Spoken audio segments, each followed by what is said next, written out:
المؤمنين الذين يعملون الصالحات أن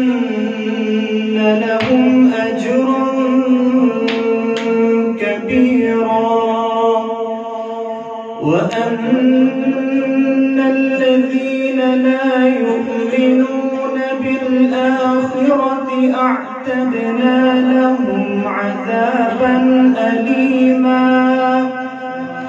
ويدعو الإنسان بالشر دعاءه بالخير وكان الإنسان عجولا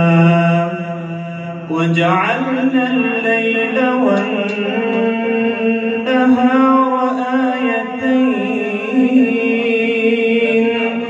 فمحونا آية الليل وجعلنا آية النهار مبصرة لتبتغوا فضلا من ربكم ولتعلموا عدد السنين والحساب وكل شيء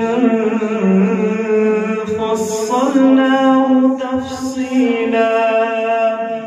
وكل إنسان ألزمناه طائره في عنقه ونخرج له يوم القيامة كتابا يلقاه منشورا اقرأ كتابك كفى بنفسك اليوم عليك حسيبا من اهتدى فإنما يهتدي لنفسه ومن ضل فإنما يضل عليها ولا تزر وازرة وزر أخرى وما كنا معذبين حتى نبعث رسولا وإذا أردنا أن نهلك قرية أمرنا